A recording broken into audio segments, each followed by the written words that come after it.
Assalamualaikum warahmatullahi wabarakatuh. Sampurasun. Sudah makan belum? Punya ongkos enggak? Punya duit enggak? Punya rumah enggak? Punya istri enggak? Tepuk tangan ya, semangat semuanya. Mudah-mudahan berkah. Semua yang hadir dari seluruh pelosok Provinsi Jawa Barat dipimpin oleh para camatnya, para bupati dan wali kotanya. Tetap semangat para bupati wali kota. Kita hadapi berbagai tantangan, rintangan, hambatan kita, karena juara terbaik adalah juara yang mampu bertarung di atas badai. Jangan membangun rumah di tepi pantai kalau takut diterjang ombak. Dan anggaplah ombak yang selalu setiap waktu datang dan mungkin nanti lebih besar, itu jalan bagi kita menuju pulau kebahagiaan. Romantis sedikit, namanya juga duda. Bang Ara saya hormati, kemudian ini masih hangat Ketua KSP kita, terima kasih. Terima kasih Bu memberikan penjelasan tentang apa yang dilakukan oleh para bupati wali kota di seluruh Provinsi Jawa Barat. Karena itu bukan kinerja saya, itu adalah kinerja seluruh rakyat Jawa Barat, terutama para bupati wali kota yang bisa menggerakkan stakeholdernya, dan itu mematahkan berbagai prasangka, praduga dan hoax yang selalu disebarkan tentang Jawa Barat. Karena hari ini Jawa Barat jadi idola Bu, seluruh influencer Jakarta itu kebanyakan hari ini nyoroti Jawa Barat. Biaya operasional yang dimuat di media sosial hanya gubernur Jawa Barat. Itu luar biasa, nggak ada ceritain biaya operasional provinsi lain, semuanya Jawa Barat. Saya cukup bahagia karena saya dianggap satu-satunya gubernur yang ada di Jawa Barat. Terima kasih. Kemudian semua yang hadir, para tamu undangan, Ketua RAI dan jajarannya, para direktur perbankan, para deputi, saya nggak bisa nyebut satu-satu, para Pak Ketua DPRD, semangat, tenang, nggak ada masalah. Ketua DPRD kemarin tunjangan perumahan, kita nanti ngambil perumahan Pak. Tepuk tangan ya. Seluruh Forkopimda. Orang Sunda tuh begini, kemakmuran menurut orang Sunda tuh gimana sih? Kemakmuran menurut orang Sunda tuh, satu, imahna pageh, dua, bajuna weteh, gitu. Tilu, biwirna baseh, opat, pamajikanana jarang rene, yang kelima barijeng dikereye. Sederhana. Pak Rektor ITB, terima kasih Rektor Unpad.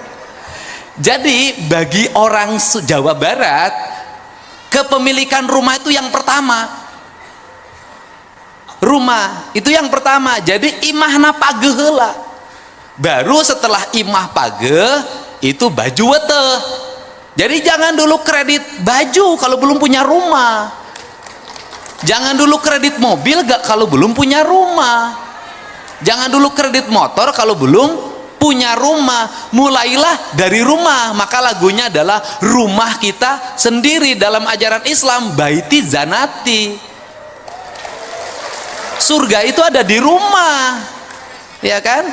Ya ada isinya yang Sukmayu. Saya ada rumahnya, ada beberapa, tapi istri nggak punya. Siapa yang mau isi rumah saya, dipersilahkan. Nah itu rumah dulu. Nah sekarang kemudian baru bajunya wete. Setelah bajunya wete baru bibirna base. Apa artinya menikah? Kemudian setelah itu ingat, setelah menikah istrinya harus berkabe, ya kan? Jarang rene, barijeng dikerei, tapi suaminya normal, ya kan? Normal tapi tidak beranak terus. Jangan sekali cos jadi, kan ngomongnya harus begitu. Nah problem hari ini, saya ngomong tentang kemiskinan. Saya ini tukang keliling. Apa yang terjadi pada kemiskinan itu? Pertama, anaknya banyak. Kedua, tidak punya rumah. Di rumah yang sempit itu saya sudah menemukan berapa kasus. Ada orang yang tinggal di rumah petak, anaknya 16. Ada orang yang tinggal di rumah petak, anaknya 11. Ada anak yang tinggal di rumah petak, anaknya 24. Dan anehnya adalah orang yang punya duit itu susah punya anak, walaupun istrinya banyak nggak mau beranak. Yang nakal-nakal itu kan istrinya banyak tapi nggak ada yang anak satupun tuh jadi. Tapi orang-orang nggak berpunya atau prasejahtera itu mudah punya anak. Anak orang kaya susah makannya, harus cari dokter gizi, dicekok dulu. Anak orang miskin pengen makan terus, itu hawanya beda. Jadi hawa orang kaya itu kenyang terus, hawa orang miskin lapar terus. Nah ini kan yang terjadi seperti itu. Nah sehingga negara kan harus nyelesain problem kemiskinan, negara harus membangun pertumbuhan. Saya sampai sekarang otak saya tetap, walaupun nggak pernah sekolah statistik, saya selalu mengatakan kalau ingin membangun kemakmuran rakyat itu jangan dulu ngomong pendekatan peningkatan pendapatan rakyat, jangan. Yang harus dilakukan negara itu adalah ngomong bagaimana rakyat keluar duitnya sedikit.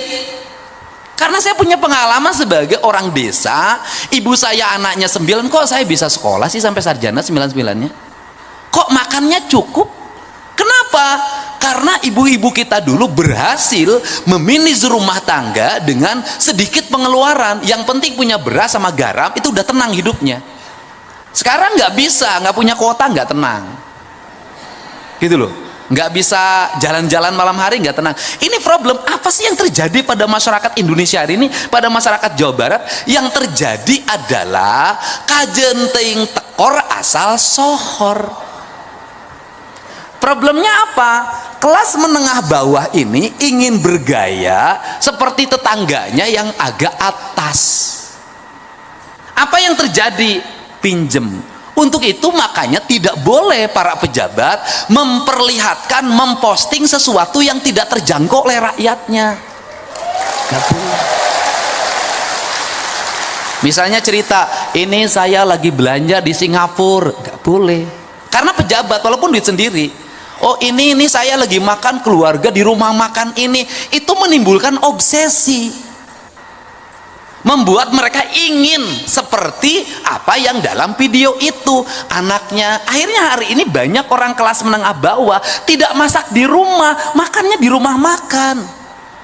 Nah sehingga akses yang harus dibuka oleh negara hari ini adalah, pertama bagaimana rakyat mendapat akses pendidikan. Makanya saya fokus sejak awal memimpin infrastruktur sekolah SD, SMP, SMA, dan SMK adalah keharusan negara. Makanya saya berani membuka ruang kelas sampai 50. Ini yang penting. Nah itu yang kedua, mendekatkan siswa pada akses pendidikan. Kenapa? Biaya ongkos mahal, sekolah gratis nggak ada masalah, tapi ongkosnya 30.000. Itu yang kedua. Kemudian yang ketiga adalah menekan biaya pendidikan. Biaya pendidikan itu yang mahal bukan SPP-nya. Biaya pendidikan itu yang mahal adalah biaya jajannya, biaya modenya, outing kelas, dan studi tour. Itu yang paling mahal tuh studi saya. Sehingga kalau ngomong angka kemiskinan di Jawa Barat terjadi hari ini menurun, itu berkah menurut saya, karena hari ini saya melarang studi tour, melarang outing kelas, dan melarang jajan. Nah, maka gerakan yang berikutnya adalah bagaimana uang yang 10.000 jajan itu menjadi 5.000 untuk jajan, 5.000 investasi. Bagaimana? Anak-anak harus nabung. Semiskin-miskinnya anak Jawa Barat hari ini jajannya masih 5-10.000, saya taruhan. Pemulung anak-anaknya masih 5-10.000. Jadi kalau hari ini ada orang kurang gizi, itu bukan faktor tidak punya uang, tetapi faktornya adalah tradisi jajan lebih tinggi daripada tradisi memasak di rumah. Mereka lebih senang membeli jajanan yang di sekolah di sekitarnya 5.000 perak dibanding beli telur. Padahal 5.000 itu kalau pagi-pagi direbus dapat telur 2 biji. Nah sehingga saya kenapa mendorong sekolah pagi jam 6:30, sesungguhnya lagi merubah masyarakat Jawa Barat mindsetnya. Untuk apa? Untuk menjadi orang yang merubah pola. Apa sih polanya? Saya kasih tahu nih, rumusnya begini. Kenapa anak-anak itu harus masuk 6:30? Agar mereka bangunnya jam 5. Kalau mereka bangunnya jam 5, maka orang tuanya akan memaksa tidurnya jam 8 sampai jam 9. Kalau mereka tidurnya jam 8, jam 9, maka kebiasaan nongkrongnya hilang. Nongkrong itu duit loh. Dia menghabiskan BBM, kemudian nongkrong di kafe walaupun 50.000 perak. Kenapa kafe yang banyak gulung tikar? Tren mode bikin kafe di mana-mana, anak yang nongkrong 50.000 pacaran dari jam 3 sore sampai jam 10 malam. Rugi. Ya kita ngalamin begitu juga. Kalau yang punya duit nggak mau kelihatan umum, ngeluar duitnya banyak. Nah, makanya itu didorong untuk dirubah. Yang berikutnya adalah saya meminta membawa bekal ke sekolah bagi mereka yang MBG-nya belum ada. Untuk apa? Membuat tradisi memasak. Jadi tradisi memasak kaum ibu di rumah itu sesungguhnya piranti jalan untuk membangun kesejahteraan rakyat. Tradisi. Nah, dari tradisi ini, maka yang kedua adalah layanan terhadap ini nanti berpengaruh pada perumahan. Layanan terhadap kesehatan. Makanya penting ambulan. Makanya Pak Kepala Bapeda, tolong sopir-sopir ambulan itu oleh kepala desanya tidak dilengkapi BBM. Akhirnya walaupun ambulannya ada, ketika berangkat mungut. Dan mereka tidak digaji. Makanya saya meminta sopir ambulan itu dimasukkan menjadi tenaga pemerintah kabupaten dan provinsi. Ini penting loh Pak. Jangan sampai yang nggak ada kerja digaji, yang kerja nggak digaji. Ini di Indonesia itu begitu. Nah, ini harus diakses. Yang kedua adalah bagaimana mereka mendapat layanan di rumah sakit. Nah, apakah layanan di rumah sakit itu masih menyelesaikan BPJS bagi masyarakat miskin? Tidak. Di rumah saya itu setiap hari 50 sampai 100 orang ngantri untuk mendapat bekal operasional. Makanya operasional gubernur diberikan ke sana. Kenapa? Pak, BPJS-nya sudah bisa Pak, kita free. Tetapi Pak, kan selama saya di rumah sakit, suami saya nggak kerja. Berhenti Pak, anak di rumah makannya dari mana? Makanya perlu biaya untuk nungguin. Maka di Bandung saya sudah meminta kepada Dinas Kesehatan untuk seluruh rumah sakit yang menjadi rujukan dari daerah, kos-kosannya dikontrak oleh Pemprov. Kenapa? Mereka selama nungguin di sini bolak-balik ongkos berapa? Saya tiap hari itu menangani orang yang Pak kemoterapi berangkat dari Bekasi ke Rumah Sakit Hasan Sadikin 750.000. Kemoterapinya nggak bayar Pak, tapi dari rumah menuju. Nah ini hadir lagi negara, hadir lagi menyelesaikan itu. Nah itu kedua diselesaikan. Nah kalau kebutuhan dasar masyarakatnya sudah terpenuhi, pendidikannya sudah free, kemudian negara keras terhadap sekolah untuk anak-anaknya tidak boros jajan, mereka menabung, saya yakin mereka punya masa depan, mereka punya akses rumah. Nah karena itu maka pada waktu gelombang demonstrasi kemarin saya sudah punya tradisi dari dulu sejak bupati, saya memutuskan Provinsi Jawa Barat untuk memberikan jaminan bagi seluruh pekerja informal di Provinsi Jawa Barat.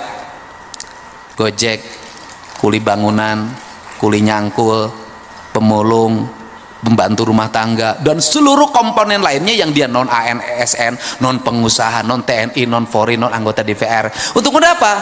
Mendapat asuransi ketenaga kerjaan. Tujuannya apa? Recovery kalau mereka ngojek jatuh dari motor, kakinya patah, di rumah sakit dia bisa diobatin dan diganti penghasilannya selama di rumah sakit, karena ini mencegah kemiskinan baru. Nah maka dalam sistemnya Kepala Bapeda saya sampaikan, kan sekarang tuh lagi daftar nih orang dari kabupaten dari mana-mana, nanti kerjasama dengan bupati wali kota, sistemnya itu harus dimasukin akses terhadap kur perumahan.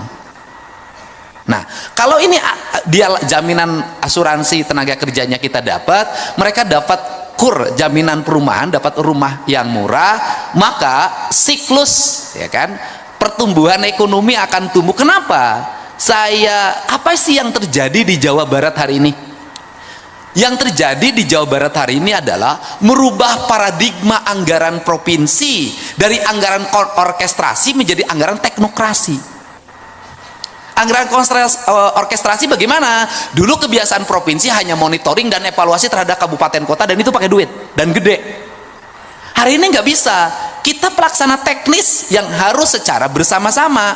Maka nomenklatur anggaran dulu yang digital IT 700 miliar, IT ini 1,2 triliun, saya hapus semuanya. Kenapa? Ini tidak berpihak pada rakyat.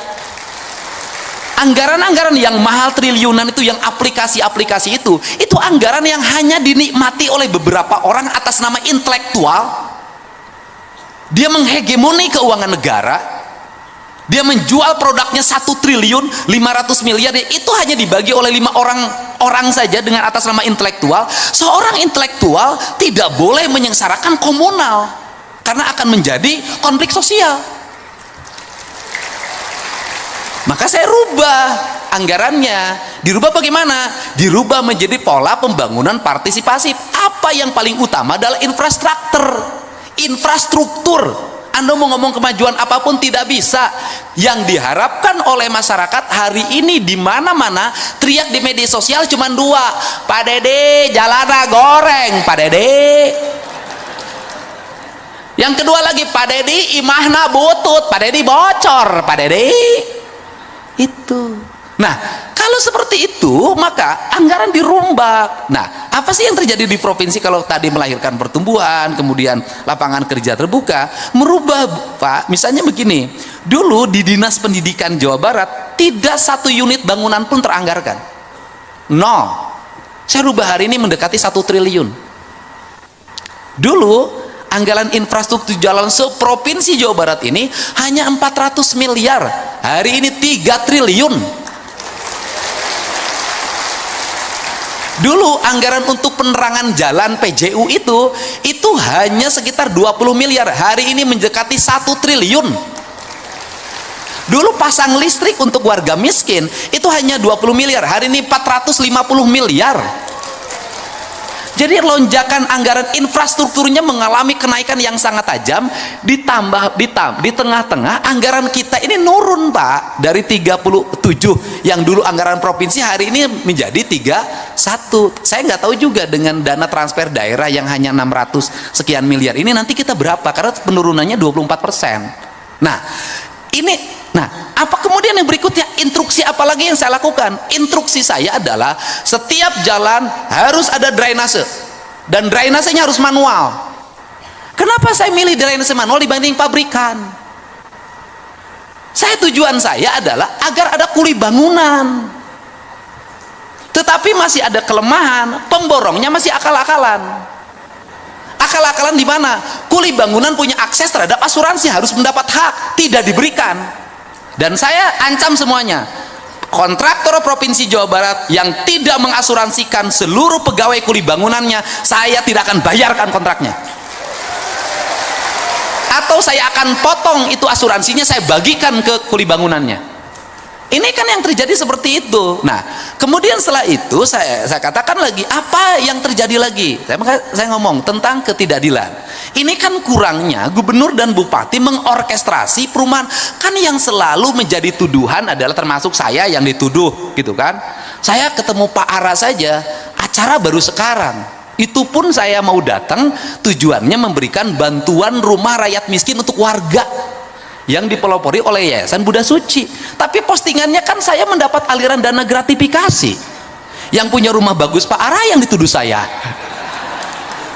Lah, tapi kalau saya langsung jeblaknya saya jawab, justru saya ini adalah kalau saya bertemu dengan para konglomerat membangun perumahan di Jawa Barat, ingat, dalam setiap perumahan yang dibangun ada kekayaan yang diambil, ada peningkatan pendapatan para konglomerat yang diambil. Justru saya mau balik, harus membangun 1 atau 2 kampung yang rumahnya tertata, yang itu diperuntukkan untuk orang miskin. Ini kesalahan dulu apa sih? Kesalahan dulu para pejabatnya sibuk terima duit dari pembebasan, udahlah, dari izin segala macam, nggak mikirin ini orang digusur mau dikemanain. Saya mikirnya bukan itu. Hari ini saya berikan contoh. Di daerah Bekasi, di daerah Karawang, pertumbuhan rumah elitnya tinggi banget, luar biasa.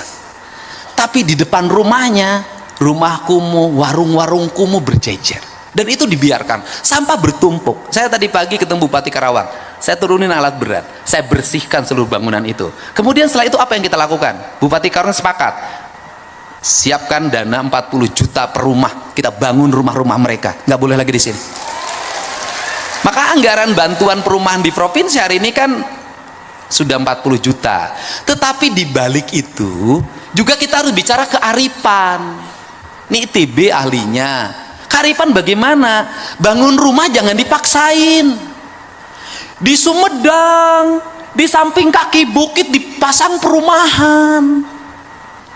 Di endak-endak ini rontok. Ini juga nggak boleh sembarangan. Kata orang Sunda, ciri sabumi, cara sadesa, jawadah tutung biritna, sacarana sacaran, lain tepak sejen igel, pasti pakodari tenyaho.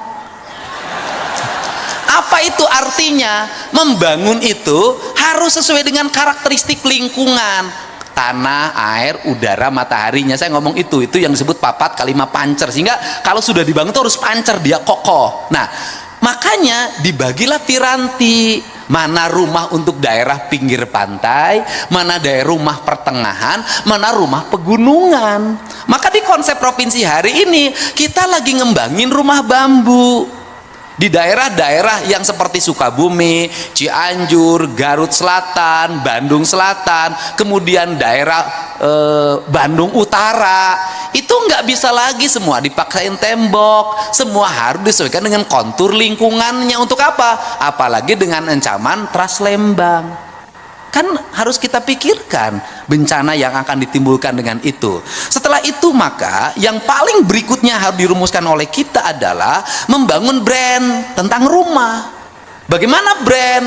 Kita ini rumah itu tidak dibangun berdasarkan culture-nya. Bangunan-bangunan ini sini, ini beda, ini beda, ini beda, ini beda. Makanya kenapa, apa sih yang unggul dari sebuah kompleks developer perumahan itu? Yang unggulnya adalah bangunannya sama, jalannya, aksesnya ada, fasilitas umumnya ada. Yang paling berat hari ini adalah di perumahan biasa. Kenapa? Lomba-lomba, tetapi di situ harus ada pembatasan, Pak. Pembatasannya bagaimana?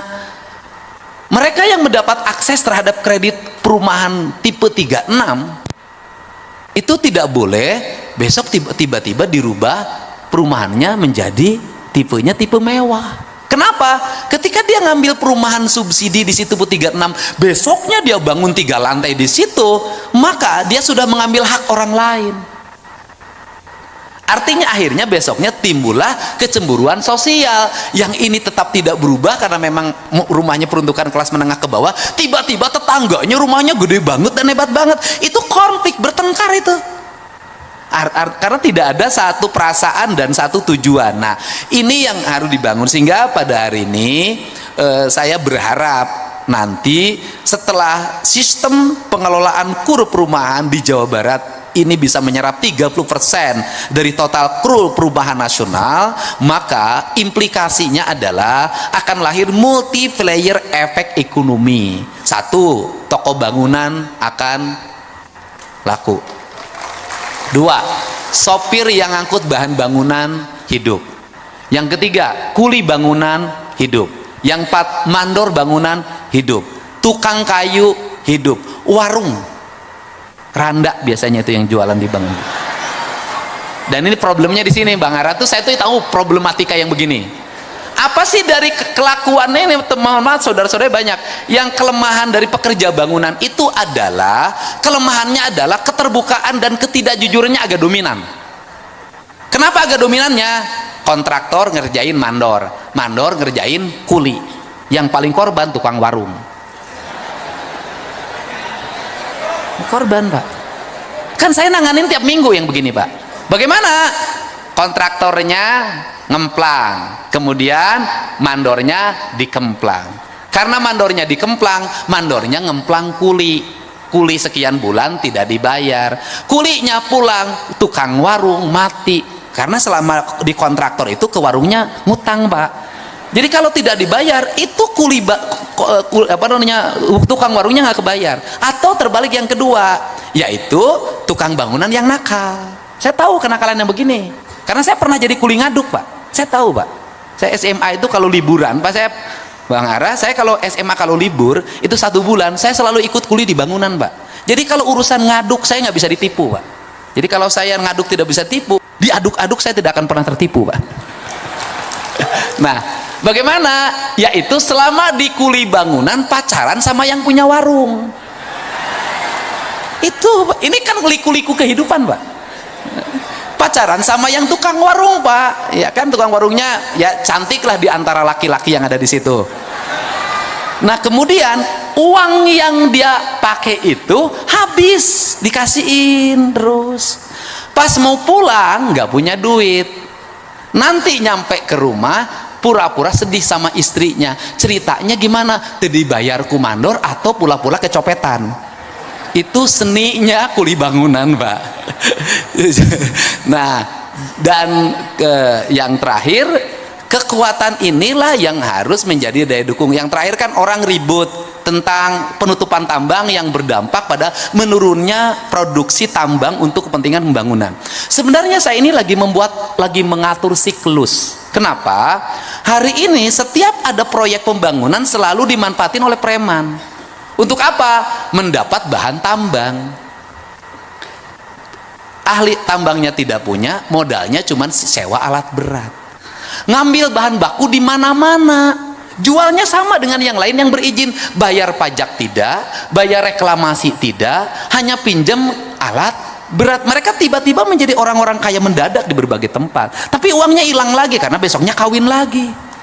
Saya tahu gitu. Nah, saya ini sekarang lagi membuat regulasi untuk apa?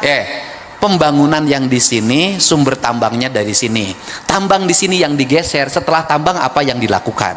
Kemudian ini dengan ini MOU, langsung tidak lagi pakai pihak orang. Kamu kebutuhan tambangnya sekian juta kubik, dipenuhi dari sini, kamu fokus aja melayani ini kontrak. Untuk apa? Mendapat kepastian subsidi supply dan tidak mahal. Dan tidak lagi ada calo di sini. Kenapa? Karena bahan bangunan tuh dicaloin. Saya tahu kalau lagi ada proyek pembangunan di sini, maka toko-toko preman di situ ngambil semua. Pasir dari saya, batu dari saya, koral dari saya, semua dari saya. Dan si kontraktor harus tunduk, atau pengembang atau pengusaha harus tunduk pada dia. Akhirnya dia mendapat bahan baku, satu, dikurangi volumenya, dua, harganya dimahalkan. Kalau enggak diganggu.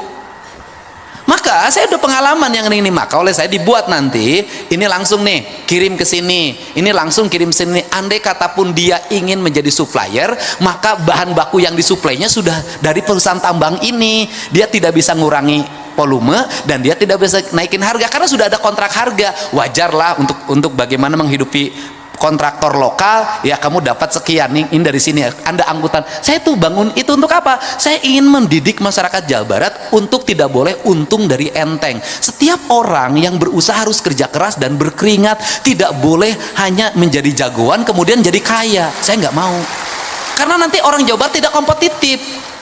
Nah, kemudian yang terakhir, apalagi problem dari perumahan ini, Bang Ara, adalah mendapat kepastian developer yang berkualitas dan jujur. Karena seringkali jadi rakyat kecil tuh dikorbanin lagi. Bagaimana? Banyak developer yang bebasin tanahnya tidak lunas. Setelah itu ketika sudah lunas sertifikatnya tidak bisa dibagi karena dari induknya belum dipecah. Terus setelah itu apa lagi? Banyak yang sudah masuk uang, bangunannya tidak dibuatkan dan korbannya di mana-mana.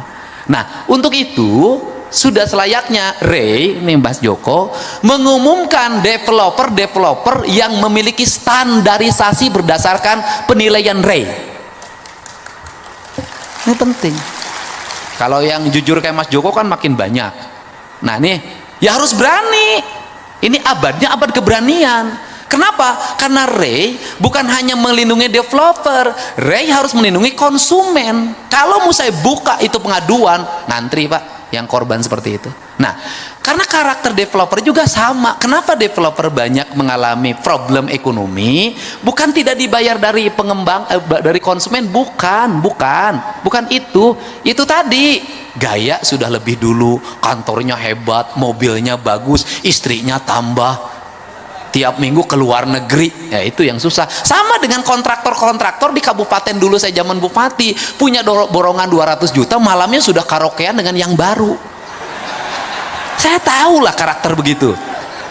dapat 30% DP itu nggak dipakai untuk bank, bukan, dia sudah pakai nyanyi, atau dapat kerjaan dapat kerjaan proyek disubkan lagi, habis disubkan lagi, banyak kontraktor yang saya lihat itu selama jadi kontraktor hanya menjadi anggota asosiasi pengusaha tapi tidak pernah ngeborong, ngesub aja kerjanya.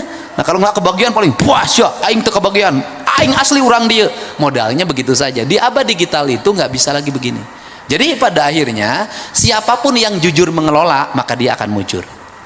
Developer jujur, sukses. Jadi menteri jujur, sukses. Jadi para bupati jujur, sukses. Minimal tidak bertengkar dengan istrinya. Jadi inilah yang menjadi harapan saya. Jadi ekosistem ekonomi perumahan itu adalah siklus ekonomi perumahan yang berjalan semua orang, dan yang terakhir adalah kehati-hatian dalam penataan ruang. Kenapa? Karena kita ngejar target produksi rumah, harus kita hati-hati terhadap penataan ruangnya. Kalau tidak, yang dijanjikan rumah mewah bebas banjir, ketika musim hujan banjirnya 2 meter. Yang terakhir, negara harus mulai membatasi kepemilikan rumah. Kenapa? Karena habisnya tanah itu oleh orang yang ngambil rumah di mana-mana. Saya tahu lah di Jawa Barat ini, misalnya di Bogor, waktu dulu rumahnya penuh dan kebanyakan perempuan yang ngisi rumah itu. Ketika suaminya pensiun, perumahannya kosong semua. Rupanya pindah, ketahuan. Nah maksud saya sudahlah gitu. Punya simpanan diambilin perumahan gitulah. Ya udah, susah-susah amat. Ada pengembangan baru tempat ini, ngambil satu buat yang kuliah di sini, buat yang kuliah di sini. Besoknya pensiun, kan nggak ada yang torin rumahnya. Istrinya juga diambil lagi sama yang lain. Nah, ya udahlah. Bapak-bapak kan semua pemain, kan saya pelatih, Pak. Senyum dong, senyum, semangat. Bupati wali kota semangat. Ya tenang. Pak Luki semangat, Pak Luki. Pak Luki rumahnya ada berapa? Bohong ah. Satu yang benar. Yang isi rumahnya ada? Ada.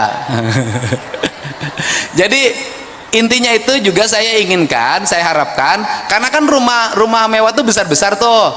Jangan sampai rumah yang besar-besar ini itu tidak diisi. Kenapa? Yang isinya juga nggak tahu di mana. Ini. Jadi orientasinya adalah rumah untuk investasi. Menurut saya investasi jangan di rumah. Kenapa? Membuat mati. Kenapa membuat mati? Dengan investasi bangun rumah, rumahnya kosong, rumahnya nggak ada berisi, buahnya nggak mati, Pak, tidak berputar. Investasi lebih baik di tempat-tempat lain yang memutarkan ekonomi. Ini yang saya harapkan. Jadi saya ucapkan terima kasih. Mudah-mudahan ke depan perumahan di Indonesia, di Jawa Barat semakin meningkat. Kemudian ke depan tidak ada disparitas, tidak ada orang yang jumlah rumahnya banyak banget, dan ada orang yang tidak punya rumah sama sekali. Yang paling ideal adalah satu rumah satu istri. 4 rumah berarti. Enggak, maksudnya satu keluarga, satu rumah, dan satu istri gitu loh. Saya ucapkan terima kasih, semangat bagi semuanya. Mudah-mudahan kata orang Sunda, ini Jawa Barat itu subur makmur, gemah ripah, repeh rapi, patanina sugih mukti, padangana berat benghar. Mudah-mudahan seluruh jaminan-jaminan yang akan diberikan oleh pemerintah provinsi dan kabupaten kota merupakan cara dan prasarana untuk membangun kesejahteraan rakyat. Hatur nuhun, wallahu muwaffiq ila aqwamit thoriq. Assalamualaikum warahmatullahi wabarakatuh. Sampurasun.